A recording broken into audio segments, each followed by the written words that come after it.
اعوذ باللہ من الشیطان الرجیم بسم اللہ الرحمن الرحیم۔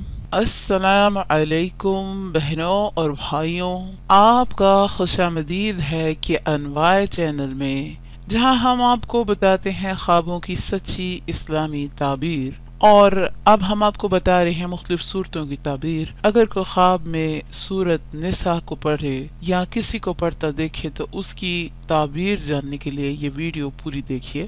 اگر کوئی خواب میں یہ دیکھے کہ اس نے سورہ نساء کی تلاوت کی ہے تو نزہۃ المجالس کے مطابق اس کا معنی یا اس کی تعبیر یہ ہوگی کہ صاحب خواب بہت سے مال کو سمیٹے گا، اس کو بہت سا مال میراث میں ملے گا، یعنی کہ اسے کوئی ایسی جائیداد، کوئی ایسا دولت ملے گی جو کہ اس کے ورثہ میں آتی ہوگی، اور وہ جو جائیداد ہے یا دولت ہے وہ اگلی نسلوں کو بھی منتقل ہوگی، یعنی کہ یہ سوار سی جائیداد آگے تک منتقل ہوتی رہے گی، پہلے اس تک آئے گی پھر آگے جائے گی، اور صاحب خواب کی بیوی اکثر اس سے جھگڑا کرے گی۔ یہ اس خواب کی تعبیر نزہۃ المجالس کے مطابق ہے، تو بیوی کا جھگڑنا بھی اس خواب کی تعبیر کا حصہ ہے۔ حضرت ابن سیرین رحمۃ اللہ علیہ کے مطابق اگر کوئی خواب میں سورہ نساء کی تلاوت کرتا ہے یا اسے پڑھتا ہے تو اس کا معنی ہے کہ اسے وراثت ملے گی، میراث ملے گی، یعنی کہ کوئی جائیداد، کوئی پراپرٹی، کوئی ایسی چیز اس کو ملے گی جو اس کی